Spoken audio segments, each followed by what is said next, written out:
En el mundo prehispánico, la religión lo cubría todo, incluso el conocimiento científico que giraba en torno a la agricultura. Observaban el cielo para planear la siembra y la cosecha, y hacían ofrendas para tener el beneplácito de los dioses. No tenían la menor idea de otros continentes y civilizaciones distintas a las de ellos. Europa a fines del siglo XV. España reconquista su territorio ocupado 8 siglos por los moros. Surgen los primeros estados-nación modernos. Los reyes católicos patrocinan el viaje de Colón en busca de rutas comerciales al extremo oriente.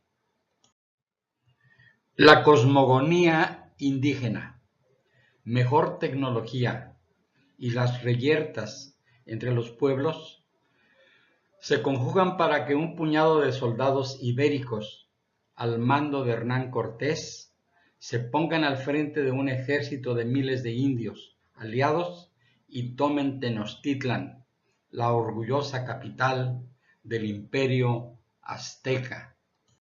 En la Nueva España, los españoles fueron dotados de tierra y de indios en encomienda.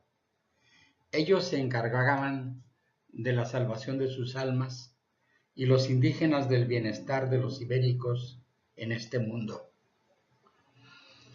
El modelo de la colonia fue muy exitoso para España. Consistió en la extracción de los recursos naturales, principalmente oro y plata, que cruzaban el océano para sostener los señoríos y dilapidarse en las interminables guerras de la corona. Inglaterra era el centro del poder capitalista, impulsada por la Revolución Industrial, y dominaba los mares con su gran flota mercantil y de guerra. Por otra parte, nacen los Estados Unidos de América, la primera nación independiente de nuestro continente. Poco después surge la República Francesa.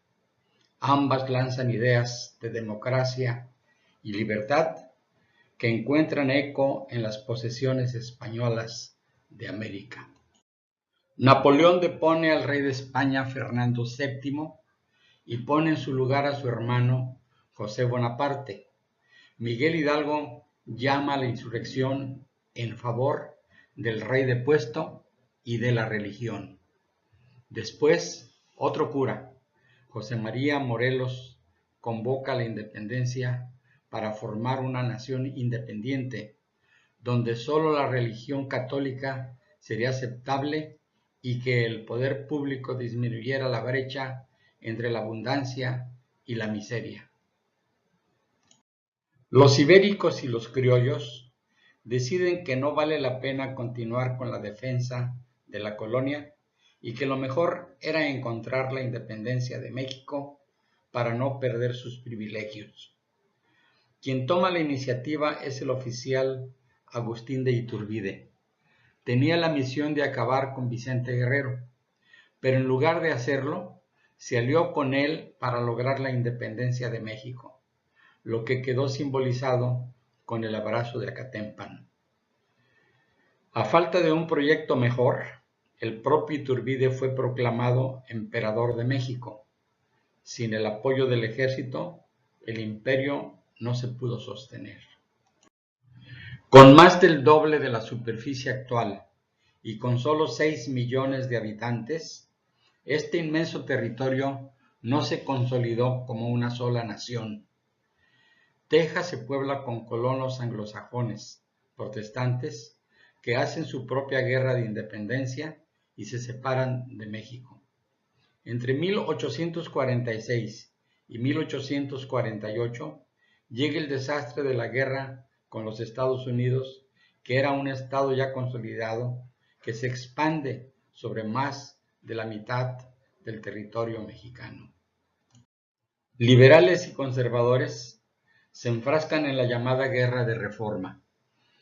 Los conservadores convencen a Napoleón III de Francia para que apoye la creación de un imperio en tierras mexicanas, cuya cabeza sería un príncipe europeo. La tarea es aceptada por Maximiliano de Habsburgo. Al final de la Guerra Civil Norteamericana, el ejército francés se retira y el austriaco es fusilado. Destaca por el bando liberal un civil, Benito Juárez. Después del fusilamiento de Maximiliano, los liberales quedan vencedores y se inicia la llamada República Restaurada. Juárez tiene el apoyo de Estados Unidos y por el momento puede desatenderse de la deuda con Europa. Tiene que licenciar la mayor parte del ejército liberal, llevar a la práctica la Constitución del 57 y conquistar la estabilidad política y económica. Muere sorpresivamente en 1872 y sus sucesores tendrán que encargarse del combate a la inseguridad en los caminos y poner al país en una ruta de progreso. Porfirio Díaz llega al poder por la vía de las armas en 1876 y luego cubrió este hecho con una elección. Se reeligió 7 veces y mantuvo el cargo por 31 años. Entre 1867 y 1911, 44 años, se vive el periodo de Juárez y el de Porfirio Díaz. Poco a poco se estabiliza el país. Cuaja la idea de México como Estado nacional. Se recupera la producción minera. Se desarrollan los ferrocarriles. Aparece el sistema bancario, el teléfono, el telégrafo, la electrificación. La relativa prosperidad solo beneficia a una minoría. Solo un 30% de la población sabe leer y escribir. El gobierno de Díaz no era democrático y gran parte de la oligarquía era extranjera. Se basaba en la figura de un caudillo insustituible. Madero creía que los males de México se corregirían con la democracia. Escribió el libro La sucesión presidencial. En el Plan de San Luis convocó a la rebelión con fecha precisa, el 20 de noviembre de 1910. En unos pocos meses, tras la caída de Ciudad Juárez, el dictador Díaz dimitió. Madero fue electo en elecciones limpias y democráticas. Su gobierno duró solo 15 meses. Fue traicionado y asesinado por Victoriano Huerta. Esto desató un levantamiento sangriento contra el presidente golpista en el que participaron Carranza, Villa, Zapata y Obregón. Venustiano Carranza encabeza la insurrección contra Huerta. Luego vienen luchas internas en las que su bando sale triunfador contra los jefes revolucionarios Francisco Villa y Emiliano Zapata. Durante su mandato, convoca un Congreso Constituyente que promulga la Constitución de 1917, donde se incluyen derechos sociales expresados en los artículos 3, 23 y 127, que pretenden dar cumplimiento a las demandas de la Revolución Mexicana. Álvaro Obregón fue el principal jefe militar del bando que resultó triunfador. Presidente de 1920 a 1924. Durante su presidencia se dio gran impulso a la educación a través de su ministro José Vasconcelos. Consiguió reelegirse en 1928 para un nuevo periodo de 6 años, pero fue asesinado antes de tomar posesión. Desde entonces, la no reelección presidencial quedó firmemente arraigada. Plutarco Elías Calles fue el sucesor de Obregón. A la muerte del caudillo, se convirtió en el jefe máximo de la revolución, periodo conocido como el Maximato. Fundó el Partido Nacional Revolucionario, PNR, para tratar de parar la sangría entre las distintas facciones. Lázaro Cárdenas llega a la presidencia en un periodo de relativa calma interna. Las grandes potencias se aprestan para enfrentarse en la Segunda Guerra Mundial. Da cumplimiento al compromiso constitucional del reparto agrario y el 18 de marzo de 1938 expropia la industria petrolera. El PNR cambia de nombre por PRM. Miguel Alemán es el primer presidente civil y universitario.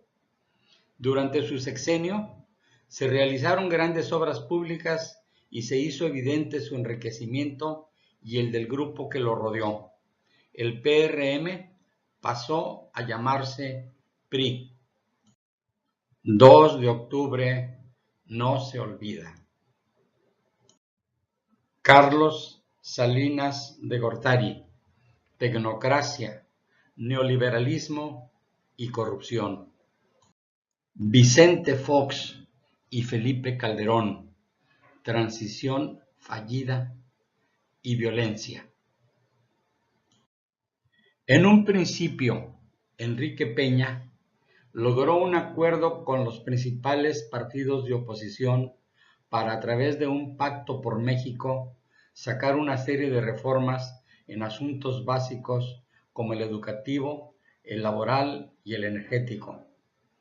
La izquierda nacionalista se inconformó con las llamadas reformas estructurales. Finalmente, los escándalos de corrupción, su actitud débil ante Trump, el escaso crecimiento económico y el agravamiento de la violencia llevaron a su gobierno a una gran impopularidad, que tuvo como consecuencia la derrota del PRI más desastrosa de su historia y la llegada del primer gobierno de izquierda. En el tercer intento llega al poder el líder social Andrés Manuel López Obrador. Los ejes principales de su proyecto de nación son el combate a la corrupción, la pacificación del país y conseguir un desarrollo equilibrado. Anuncia grandes proyectos para los estados pobres del sur, el rescate del petróleo, la descentralización de la administración pública y una franja o zona libre en la frontera norte. La pobreza de la mitad de los mexicanos es uno de los principales retos del obradorismo. Es indispensable la participación de toda la ciudadanía para apoyar a López Obrador en la cuarta transformación de México.